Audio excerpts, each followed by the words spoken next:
Yeah, hello. Hello, everyone.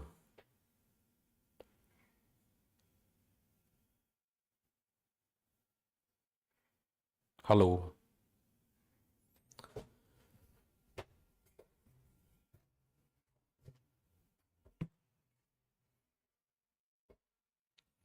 So now, am I audible? Please reply fast. Okay, thank you. So today we will analyze 2023 GS paper 3, and through this analysis we will find how to integrate your prelims and mains preparation.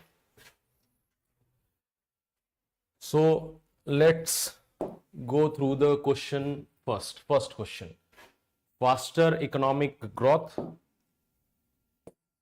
requires increased share of manufacturing sector in GDP, particularly of MSMEs.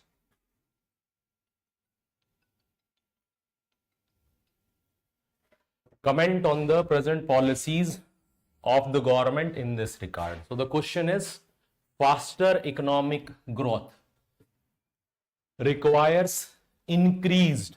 So these keywords are important. You have to focus on these keywords of manufacturing sector, and particularly you have to focus on MSMEs.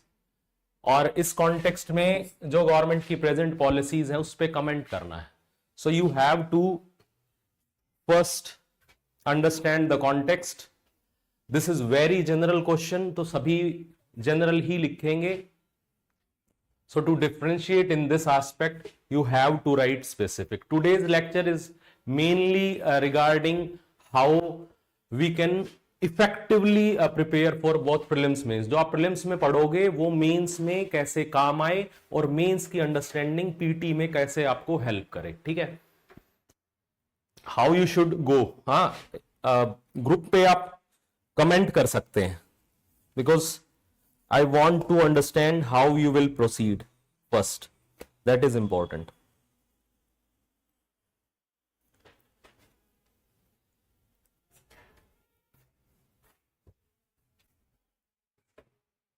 See, you have to support your answer with proper facts, data, graphs.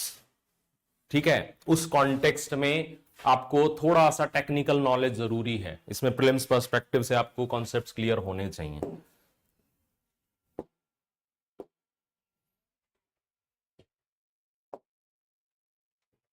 Why faster? Why there is need for faster economic growth?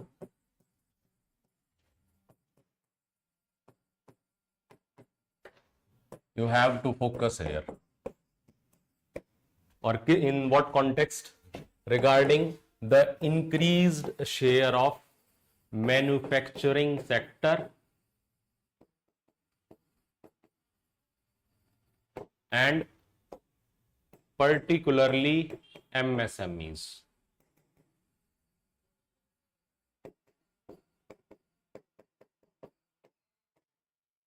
ठीक है, तो इस context में आपको prelims perspective से primary, secondary, tertiary, quaternary और quinary sector इसके concepts clear होने चाहिए. लास्ट लेक्चर में मैंने वो डिस्कस किया था. ठीक है, तो उस कॉन्टेक्स्ट में आपका मैन्युफैक्चरिंग सेक्टर आएगा सेकेंडरी सेक्टर में. ठीक है, और ये क्वेश्चन बार बार ये थीम रिपीट होती है कि इंडिया डायरेक्टली एग्रीकल्चर सेक्टर से सर्विस सेक्टर में मेजरली मूव कर गया है. गेटिंग? तो these are mainly signs of underdeveloped or developing countries. ठीक है, तो हमें मैन्युफैक्चरिंग सेक्टर पे फोकस करना पड़ेगा for quality employment. Quality employment. तो यहां पे डायरेक्ट आपका आंसर स्ट्रेट फॉरवर्ड है, बट इस पर्सपेक्टिव में और क्या चीजें आ सकती हैं, दैट इज इंपॉर्टेंट.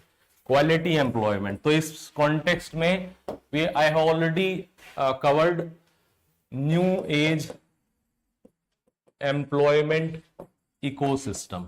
आंसर में क्या लिखना है वो मैं बता दूंगा आपको. New age employment ecosystem, mainly जो आपका पोस्ट कोविड इकोनॉमी में क्या चेंजेस आए हैं, like the concept of gig economy, जैसे सोसाइटी में क्वेश्चन पूछा था how gig economy can empower womens, तो इकोनॉमी और सोसाइटी आप इंटीग्रेटेड वे में पढ़ेंगे, ठीक है। इसी कॉन्टेक्स्ट में केयर इकोनॉमी और मोनेटाइज्ड इकोनॉमी में क्या डिफरेंस है and how we can monetise care economy, ठीक है। तो ये कॉन्टेक्स्ट इंपॉर्टेंट है because again it's very important for empowerment of women and weaker sections, getting. तो ये आपको एस्पेक्ट पता होने चाहिए। और उसके अलावा न्यू एज एम्प्लॉयमेंट इकोसिस्टम में we have to redefine work and redefine skill, ठीक है। तो work, why? Because post COVID we have fast changing social dynamics, fast changing market dynamics and fast changing technology dynamics. It's very fast. तो उस context में MSMEs mainly outdate होने के chances ज्यादा हैं and they are major source of employment in India, they are major source of contribution towards GDP. अभी वो discuss करेंगे पीआईबी और कुछ इंपॉर्टेंट साइट्स के एनालिसिस के थ्रू, गेटिंग। तो इस कॉन्टेक्स्ट में एमएसएमई पर्सपेक्टिव से ये डायग्राम वगैरह आप बनाएंगे आंसर्स में, ठीक है, ग्राफ वगैरह भी बनाएंगे। कहां मेजर फोकस करना है? Tech upgradation,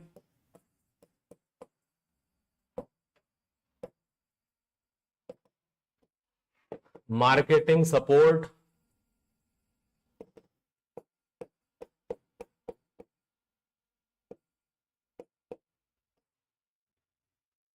credit, quality control. Quality MSME के प्रोडक्ट्स की बहुत इंपॉर्टेंट है अगर एमएनसी से कॉम्पीट करना है। And the next thing is to upgrade skills, और यू कैन से स्किल, और you can say redefining work. Mean to say अब काम करने का तरीका चेंज हो गया है। You can use terms like grey collar jobs, grey collar jobs, that is mix of white and blue collar jobs,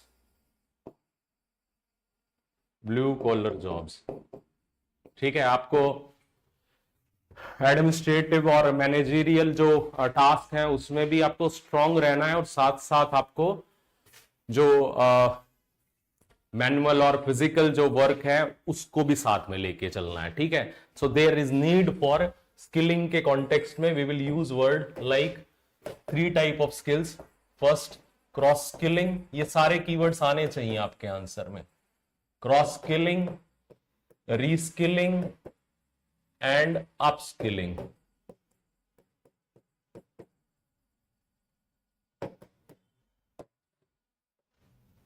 getting?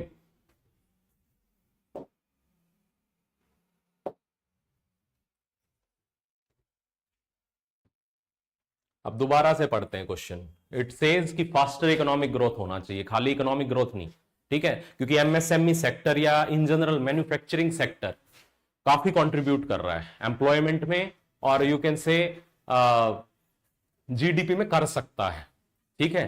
तो यहां हम क्वालिटी एम्प्लॉयमेंट जनरेट कर सकते हैं। Quality employment you can relate with the context of mass production and production of masses. Gandhi ji का concept था production by masses होना चाहिए, गेटिंग? प्रोडक्शन बाय मासेस होना चाहिए rather than mass production, but we will focus on both. हम production by masses पे भी focus करेंगे और मास प्रोडक्शन पे भी फोकस करेंगे, गेटिंग? इन दिस कॉन्टेक्स्ट, तो ये गांधी का कॉन्टेक्स्ट आप आंसर में लिख सकते हैं। In this context we have to use mix of both production by masses and mass production. Getting, हमें मास प्रोडक्शन भी करना है और वो प्रोड्यूस करवाना है एमएसएमईज के through. Getting, mass production and production by masses. तो क्वालिटी एम्प्लॉयमेंट भी होगा और यू कैन से लेबर प्रोडक्टिविटी भी होगी और इकोनॉमिक ग्रोथ भी होगी। तो 2024 में भी क्वेश्चन आया था कि इकोनॉमिक ग्रोथ और लेबर प्रोडक्टिविटी साथ साथ कैसे चले या अभी परफॉर्मेंस कैसी है। तो इस कॉन्टेक्स्ट में पीटी में कॉन्सेप्ट आता है एम्प्लॉयमेंट इलास्टिसिटी का, वो कर लेना, पीटी के लेक्चर में मैं करवा दूंगा। ठीक है, नाउ ये है बेसिक। अभी कुछ डाटा लिख लो आप। फास्टर इकोनॉमिक ग्रोथ पूछा है तो प्रेजेंट इकोनॉमिक ग्रोथ पता होनी चाहिए। ठीक है, you will quote in the introduction part की प्रेजेंट इकोनॉमिक ग्रोथ कितना है इंडिया का। India's, I will provide you many facts and figures. You can choose accordingly as per the word limit. Getting? India's economic growth. ठीक है, for financial year 2023 to 24, that is 8.2% estimated. ठीक है, और it was 7.0 in financial year 2022-23। Getting, तो ये एक तरीके से राइज किया है। एस्टिमेटेड मीन टू से एस्टिमेटेड है, इतना बढ़ेगा, वो देखेंगे कैसे। गेटिंग, ये है government data and this is mainly corporate data. तो कॉर्पोरेट डाटा आप अलग से कोट कर सकते हैं, डेलोइट है ना। ये आपका डेलोइट प्रेडिक्शन है, prediction, it's a big consultancy firm, so its authenticity can be taken. It says India's GDP growth will continue to rise in the coming year. तो इंट्रोडक्शन में आप किसी भी चीज से सपोर्ट कर सकते हैं, कम वर्ड्स में लिखेंगे और फैक्चुअली सपोर्ट करेंगे with data and graphs. Now you can coat reasons for this prediction. तो रीजंस क्या दिए हैं, देखो इसका जो कंटेंट है, आने वाले जो यूपीएससी में नेक्स्ट क्या आ सकता है वहां ये सारा कंटेंट यूज होगा, क्योंकि थीम वही है, वही चीजें पूछ रहे हैं। और mainly you have to understand post COVID economy. Post COVID economy पे आपको फोकस करना है, how we can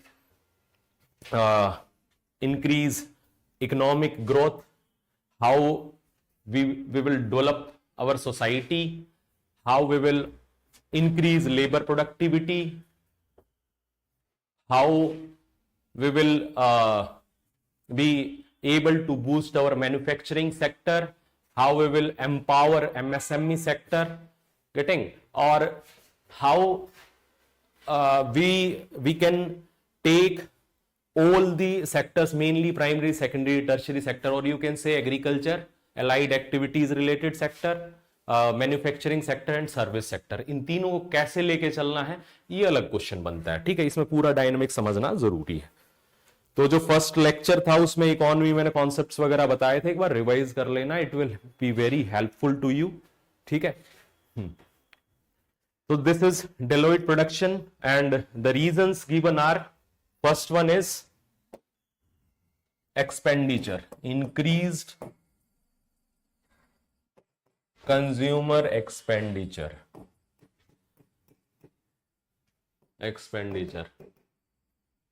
First, agriculture output improvement. So we have to focus on agriculture sector also. ठीक है, अब कॉन्टेक्स्ट आप देखोगे, increased share of, it doesn't say कि हमें एग्रीकल्चर सेक्टर पे फोकस नहीं करना है, इंक्रीज शेयर रखना है, बट एग्रीकल्चर सेक्टर में आपको मास एम्प्लॉयमेंट है एग्रीकल्चर सेक्टर में, बट कंट्रीब्यूशन जीडीपी की तरफ कम है, तो एग्रीकल्चर सेक्टर की भी आपको प्रोडक्टिविटी बढ़ानी पड़ेगी। एग्रीकल्चर सेक्टर में नॉन फार्म सेक्टर और फूड प्रोसेसिंग इंडस्ट्रीज, या आप you can say related textile sector, it's very important for quality employment, economic growth, ठीक है, वो इंपॉर्टेंट है। So you will quote the government policies aspect and their performance. आज ये basic मैं बता रहा हूं आपको, इसके बाद हम जो प्रेजेंट क्या स्टेटस है द हिंदू के एनालिसिस के थ्रू, या और जो पीआईबी इंपॉर्टेंट जो आर्टिकल्स हैं उनके एनालिसिस के थ्रू हम परफॉर्मेंस देखेंगे, because UPSC is interested in this aspect only. जैसे यहां पे उन्होंने प्रेजेंट पॉलिसीज के बारे में पूछा कमेंट करने के लिए, मीन टू से दे वांट कि आप परफॉर्मेंस बताएं स्कीम्स की, कि कैसे परफॉर्म करी, हाउ दे आर परफॉर्मिंग। तो इस कॉन्टेक्स्ट में we need data, facts and figures. Similar में सेकंड क्वेश्चन है जैसे what is the status of digitalisation in the Indian economy. तो यहां पे हम कई चीजें देखेंगे कि भाई अभी क्या स्टेटस है, तो गवर्नमेंट इनिशिएटिव्स क्या क्या लिए गए। हम अब कुछ प्रीलिम्स के क्वेश्चन देखेंगे 2-3 साल के। It means how UPSC is integrated both prelims and mains paper. आपको इंटीग्रेटेड वे में पढ़ना है और करंट को और कंसेप्ट पार्ट को अच्छे से रिलेट करना है। Examine the problems in this regard, ठीक है, and suggest improvements. Again we have to understand the problems through current affairs, ठीक है, एंड सजेस्ट इंप्रूवमेंट्स। तो ये यहां डिफरेंट केस स्टडीज देंगे, इंटरनेशनल कुछ मॉडल्स दे सकते हैं, और क्या प्रॉब्लम है इंडियन सोसाइटी की, इंडियन मार्केट की, और how we can integrate all the aspects like social dynamics, technology dynamics and market dynamics, ठीक है, उसको इंटीग्रेट करना। दीज कीवर्ड शुड आपके should come in your answers, ठीक है, जो मैंने जैसे बताया था, fast changing social dynamics, you can draw like this, you can draw like this, fast changing social dynamics, fast changing, यहां बड़े बड़े पैरा नहीं लिखेंगे, tech dynamics, fast changing market dynamics.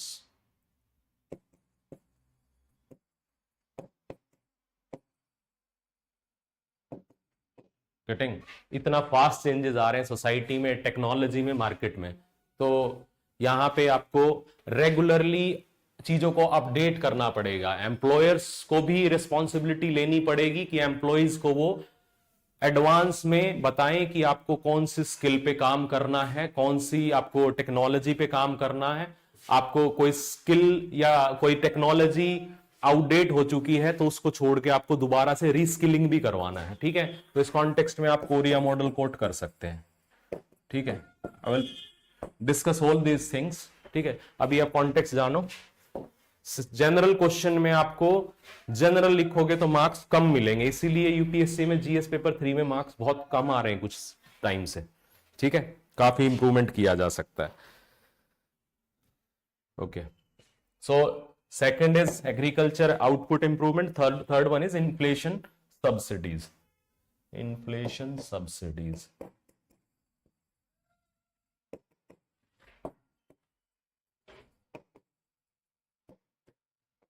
तो मेनली इकोनॉमिक ग्रोथ क्यों बढ़ेगा एज पर डेलोइट, एक तो है कि यहाँ पे इन्फ्लेशन को कंट्रोल करने के लिए सब्सिडीज दी जा रही हैं, और एग्रीकल्चर आउटपुट इंप्रूवमेंट कैसे हो रहा है, यहाँ गवर्नमेंट की पॉलिसीज क्या है, we will discuss all these things.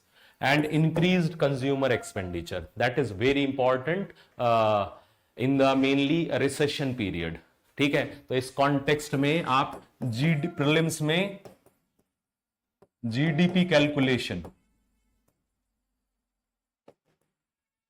3 methods हैं, वो एक बार रिवाइज कर लेना, ठीक है।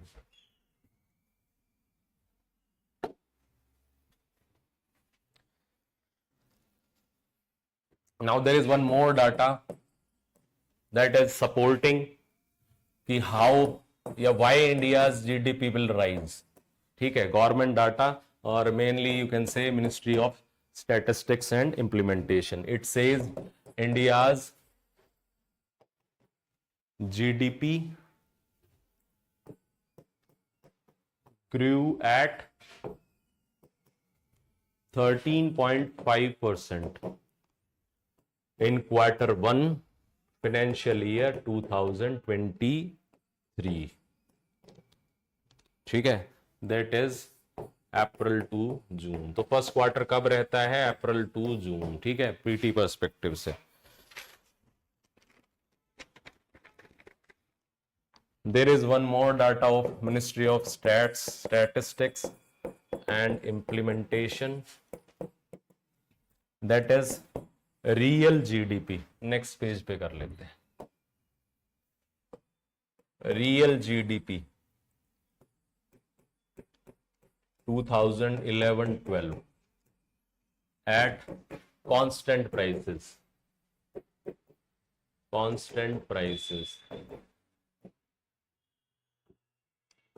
in quarter 1. प्रेजेंट स्टेटस आपको पता होना चाहिए, जो दिस इज वेरी इंपॉर्टेंट, क्योंकि ये बहुत पोटेंशियल जीडीपी पहले भी पूछा है इन्होंने, या जीडीपी से रिलेटेड प्रेजेंट मतलब कनेक्ट करते रहते हैं जी, कि आपका ग्रोथ भी होना चाहिए और लेबर प्रोडक्टिविटी बढ़नी चाहिए और डेवलपमेंट भी होना चाहिए, साथ साथ सारी चीजें कैसे चलें. ठीक है, तो इस कॉन्टेक्स्ट में प्रेजेंट जो है, जो एस्टिमेटेड जीडीपी है, क्वार्टर वाइज आपको पता होना चाहिए. ठीक है, ब्रॉडली. तो ये estimated to attain a level of. आप कुछ भी डाटा देंगे तो you have to provide sources in your answer. Source के साथ देना है कि ये सोर्स है और ये फैक्ट्स है. ठीक है, क्योंकि ये एक एस्टिमेशन है, और एस्टिमेशन किसका है? Ministry of statistics and implementation. To attain a level of rupees 36.85 lakh crore against rupees 32.46 lakh crore in quarter 1 2021-22. ठीक है, तो यहां पे आप अपने आंसर में ग्राफ भी बना सकते हैं इसको सपोर्ट करने के लिए. ठीक है, उससे पहले ये है आप रियल वर्सेस नॉमिनल जीडीपी क्या रहता है, और जीडीपी एट करंट प्राइसेस और जीडीपी एट कांस्टेंट प्राइसेस और बेस ईयर क्या है का कॉन्सेप्ट क्या है, प्रीलिम्स के लिए ये इंपॉर्टेंट है. Conceptually you need to be strong here, क्योंकि वहां पीटी में यही चीजें इंपॉर्टेंट रहती हैं. ठीक है, तो यहां पे आप जैसे इसी को प्लॉट कर सकते हैं ग्राफ में, लाइक दिस. ठीक है, like this.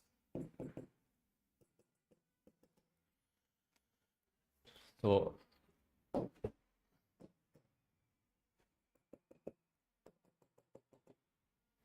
Quarter 1 2021 to 2022, quarter 1 2022 to 23. सो दोनों आपके जो ईयर के फाइनेंशियल ईयर के जो क्वार्टर्स हैं उनका मेनली कंट्रीब्यूशन कंपेयर किया है. यहां ये है आपका रियल जीडीपी.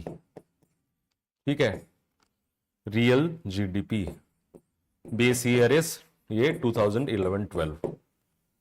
ठीक है, तो ये आप देख सकते हैं, इसको आप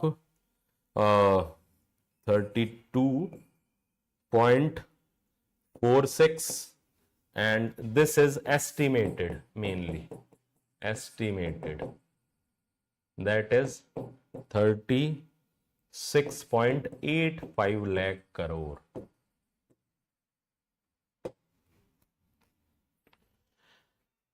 ठीक है, इसके बाद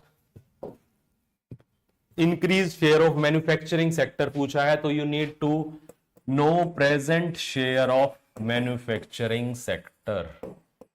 present share of manufacturing sector sector in India, ठीक है, तो लो है और वाई क्यों है, सो ये क्वेश्चन बनता है, ठीक है। We will discuss all these things.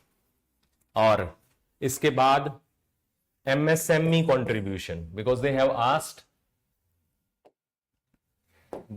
Asked कि increase share of manufacturing sector in GDP particularly of MSME. तो एमएसएमई का कंट्रीब्यूशन जीडीपी की तरफ क्या है प्रेजेंट, वो भी आप कोट करेंगे। Just wait, MSME contribution towards GDP,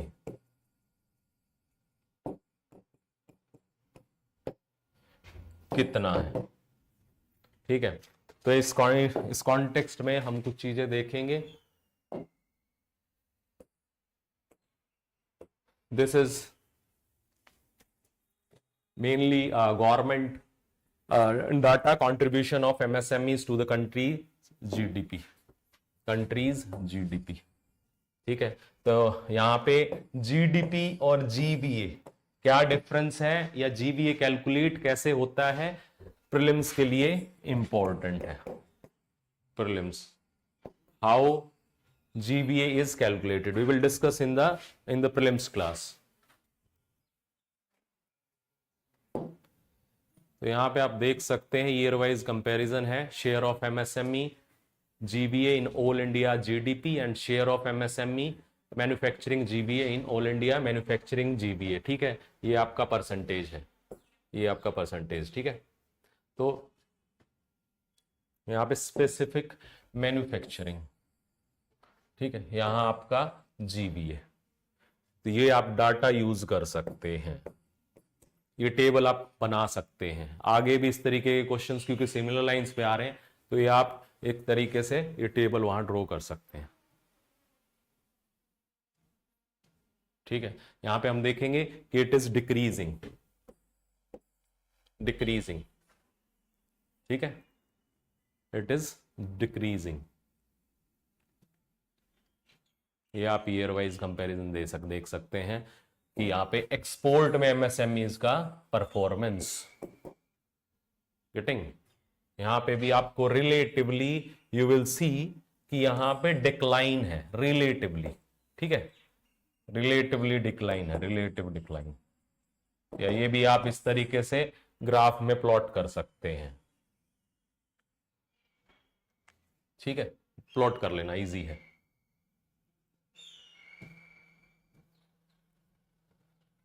now we have to comment on the government policies in this regard. तो government policies mainly manufacturing sector को प्रमोट करने के कॉन्टेक्स्ट में और स्पेसिफिकली एमएसएमई को एम्पावर करने में क्या क्या स्कीम्स हैं। यहां पे आपको खाली स्कीम नहीं लिखनी है, आपको स्कीम्स का एनालिसिस देना है। तो I will discuss all the schemes analysis related to this part, ठीक है। यहां पे आप देख सकते हैं क्योंकि this is government site, we have to quote newspaper analysis as well to constructively present our arguments, ठीक है। तो ये आप देख सकते हैं जैसे प्रधानमंत्री मुद्रा योजना, तो ये पीटी के लिए facts important. I will show how UPSC is asking prelims questions in last 3 to 4 years।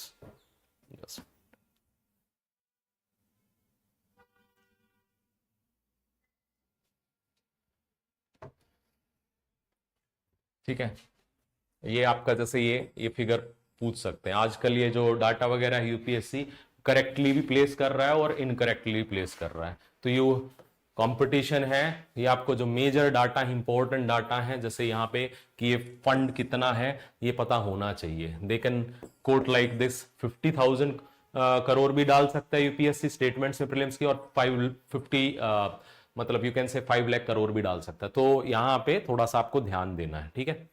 We will see all these things, ये आप एक बार गो थ्रू कर लेना। I will provide you the link, ठीक है। अभी इन स्कीम्स का पूरा एनालिसिस करेंगे। अभी जस्ट आप एक आइडिया ले लो क्योंकि पीटी और mains you have sufficient data, facts और important schemes का analysis.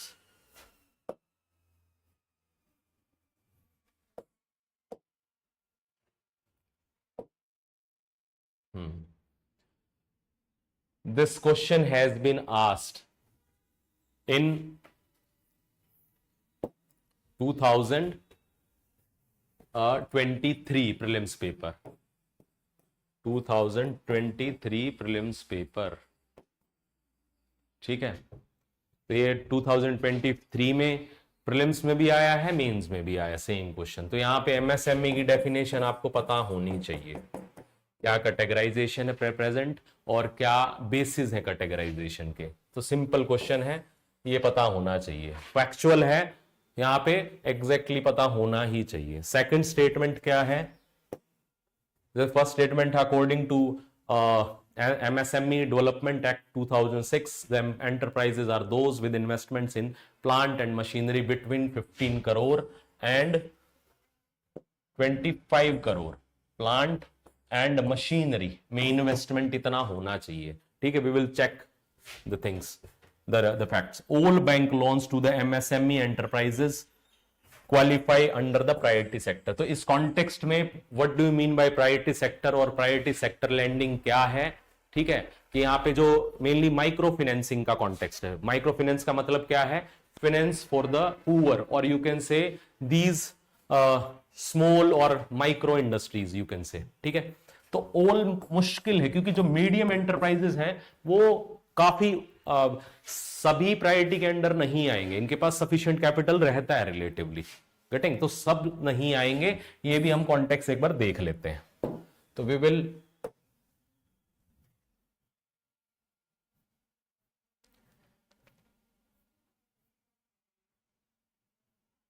This is the categorization under priority sector. ठीक है, आरबीआई की वेबसाइट है. तो ये जो इंपॉर्टेंट पीआईबी, आरबीआई या जो इंपॉर्टेंट आपकी वेबसाइट्स हैं वो हम कवर करेंगे, मिनिस्ट्रीज और सारा जो अभी प्रेजेंट क्या चल रहा है. तो categories under priority sector are as follows. ठीक है, दीज आर द थिंग्स. ठीक है, तो मेनली फोकस क्या किस पे है? एग्रीकल्चर पे है, एमएसएमईज पे है, एजुकेशन पे है, हाउसिंग पे है, सोशल इंफ्रास्ट्रक्चर पे है. क्योंकि डेवलपमेंट की हम बात करें तो ये this is very important. Renewable energy और अदर्स. तो मेनली ये आपके अदर्स को छोड़ के आपको आंसर में आ जाए तो इन पे ज्यादा फोकस करना है. कहीं इकोनॉमिक डेवलपमेंट से रिलेटेड क्वेश्चन आएगा तो यहां पे आपको ज्यादा फोकस करना है मेजरली. ठीक है, now what are the targets, ये पीटी में पूछ सकते हैं. Total priority sector mainly target of rural regional banks. Rural regional banking से रिलेटेड जैसे लीड बैंक स्कीम वगैरह है, यूपीएससी बार बार पूछता है, 2 बार पूछ चुका है लास्ट 10 ईयर्स में, और इससे रिलेटेड काफी क्वेश्चन बनते हैं. दिस इज वेरी इंपॉर्टेंट क्योंकि आपका जो रिमोट एरियाज में बैंकिंग है that is very important for the empowerment of weaker sections or you can say MSME industries. ठीक है, तो यहां पे जो सेकंड स्टेटमेंट है, second statement all bank loans to the MSMEs qualify under the priority sector. आप common sense से भी कर सकते हैं कि सभी को मिलना पॉसिबल नहीं है, गवर्नमेंट के पास फाइनेंशियल क्रंच रहता है, तो वैसे भी कर सकते हैं. और इन जनरल ये आपका दे भी रखा है. However, lending to medium enterprises, social infrastructure and renewable energy shall be reckoned for private sector achievement only up to 15% of total outstanding. ठीक है, तो ये आपका कॉन्टेक्स्ट है. यहां पे आप देख सकते हैं, इसको हम थोड़ा सा और अच्छे से एनालाइज करेंगे. ये आपकी डेफिनेशन है एमएसएमई की. ठीक है, मैन्युफैक्चरिंग और सर्विस सेक्टर में. गेटिंग, और यहां पे आप ये भी देख सकते हैं.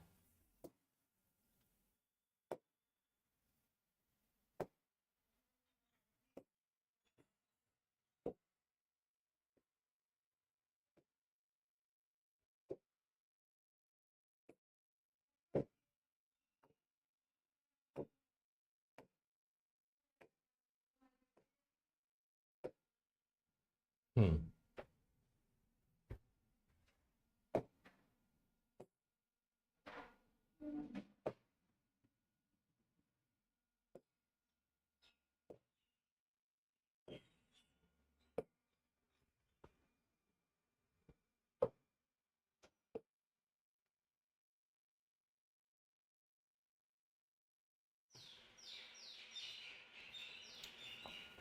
Just wait.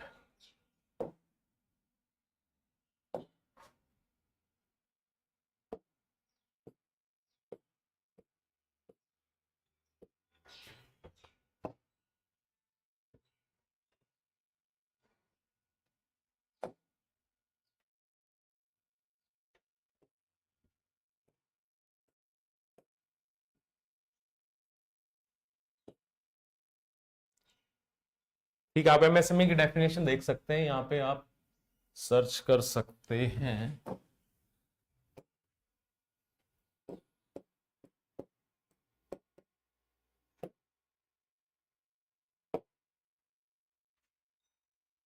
मिनिस्ट्री की वेबसाइट है, ये आप प्लीज नोट डाउन कर लीजिए। माइक्रो, स्मॉल और मीडियम तीनों को डिफाइन कर रखा है, please note down it.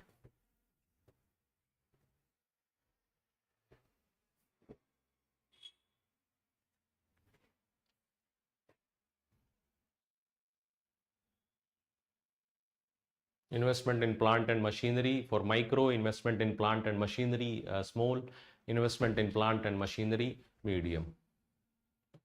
So they are such asking such definition in prelims. जैसे अब की बार इन्होंने corporate social responsibility से related भी इन्होंने definition पूछा है, और क्या limit है वो सारा, तो ये आपके basics हैं।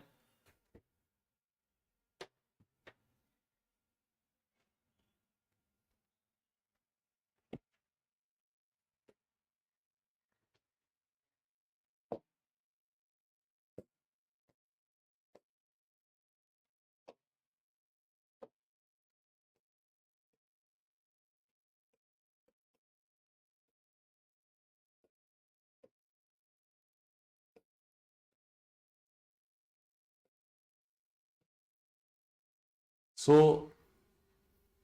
Comment on the government policies पूछा है रिगार्डिंग द मैन्युफैक्चरिंग सेक्टर और एमएसएमई मेनली।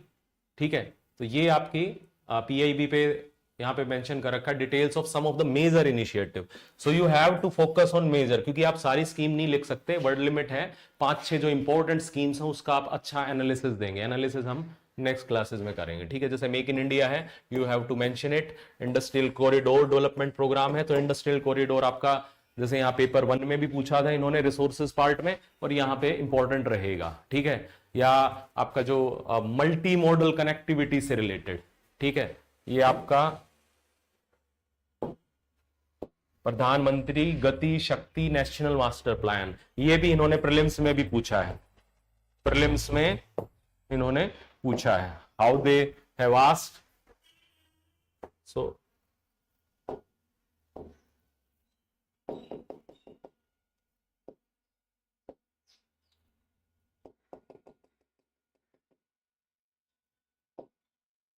ठीक है, एमएसएमई के कॉन्टेक्स्ट में पर्टिकुलरली ये स्कीम्स इंपॉर्टेंट है, इसके एनालिसिस हम करेंगे, प्लीज नोट डाउन दिस, क्योंकि इनके अंदर से ही क्वेश्चन निकलेंगे जो रिलेटेड आपके इकोनॉमी पार्ट से क्वेश्चंस बनते हैं मेंस में और पीटी में, प्रीलिम्स में। Please note down, these are major policies, और कुछ और इंपॉर्टेंट है, we will discuss.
So how they have asked question in prelims, PM गति शक्ति योजना, स्पेसिफिक पीटी में पूछा, स्पेसिफिक नेक्स्ट टाइम मेंस में पूछ सकते हैं, ठीक है।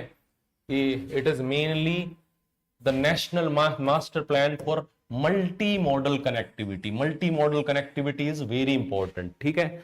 मल्टी मॉडल कनेक्टिविटी जहां पे आपको रेलवे, रोड्स, एयरवेज, सारा सबको, इनलैंड वाटरवे सबको कनेक्ट करना है। This is very important to bring efficiency in trade, transport, etc. ठीक है। So they have given 3 statements. Digital platform, definitely digital platform होगा, ऑनलाइन प्लेटफॉर्म के थ्रू ही सारी चीजों को कनेक्ट किया जाता है। It will bring 16 ministries। तो यहां स्टेटमेंट में यूपीएससी ने all ministries दिया था, तो not all, ठीक है। तो ये आपका यहां पे all गलत हो जाएगा, बट पॉइंट क्या है, थर्ड स्कीम में फैक्ट्स दिए हैं वो करेक्ट दिया है यूपीएससी ने। तो अभी आपको फैक्ट्स याद होने चाहिए इंपॉर्टेंट चीजों के, ठीक है।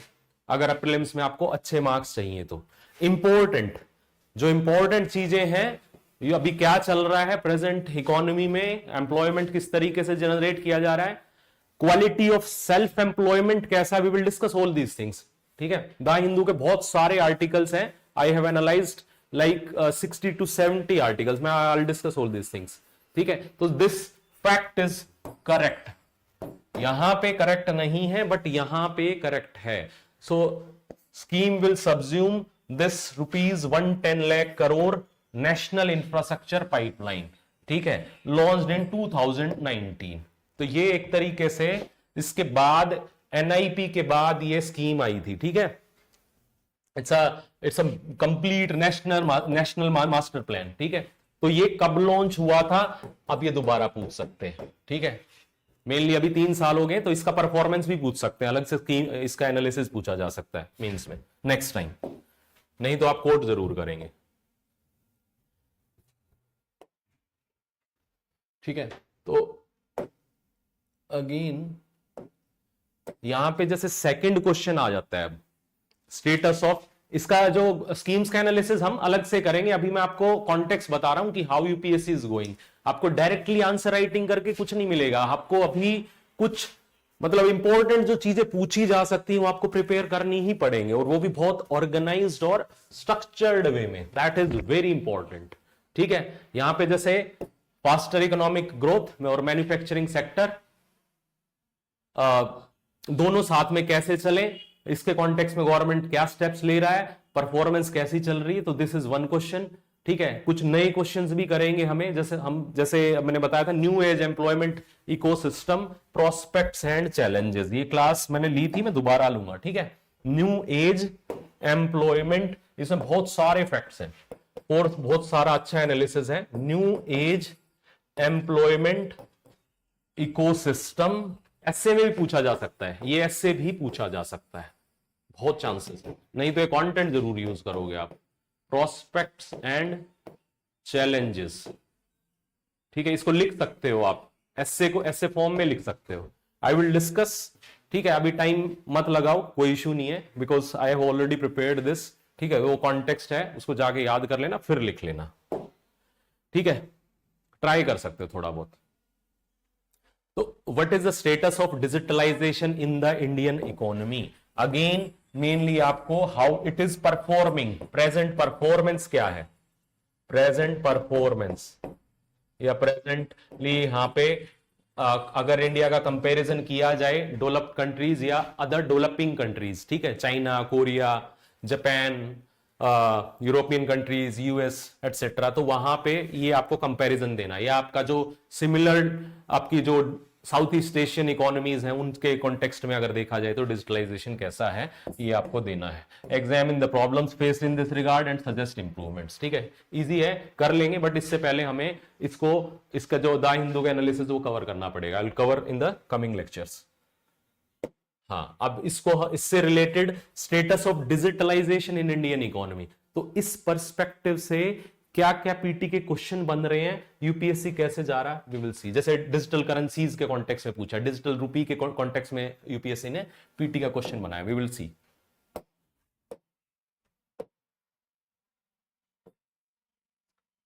जैसे ये आपका सेंट्रल बैंक डिजिटल करेंसीज, ये अभी प्रेजेंट चल रहा है ये कंपैरिजन, तो ये आप एक तरीके से कोट कर सकते थे। पीटी में भी क्वेश्चन आया है और इसका पीटी का कंटेंट आपका मेंस में यूज होगा। ठीक है, तो हमें पीवाईक्यूज अच्छे से कवर करने हैं।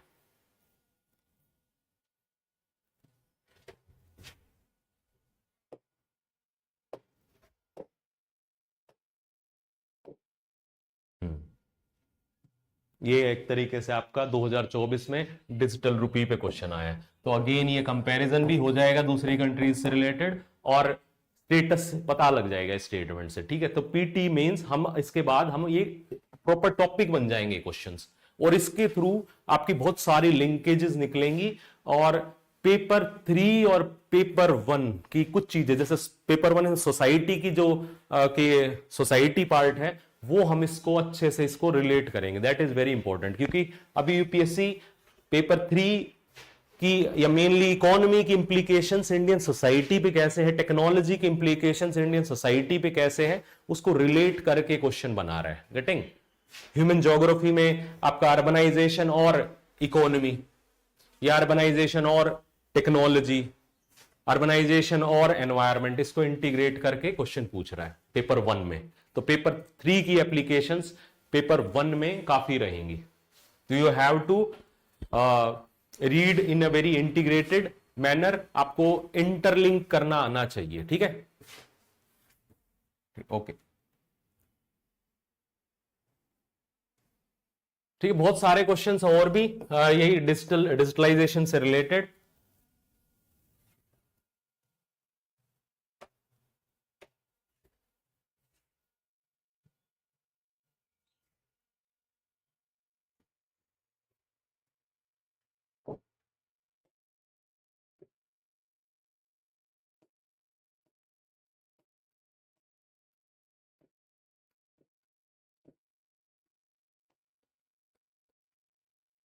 तो टुडे वी विल मतलब I am ending this lecture. ये फर्स्ट लेक्चर था। मेरा पॉइंट क्या था कि आपको चीजें कैसे करनी है, हम इनको अब टॉपिक वाइज लेके चलेंगे। पहले आपके पास कंटेंट होना चाहिए, दैट इज वेरी इंपॉर्टेंट।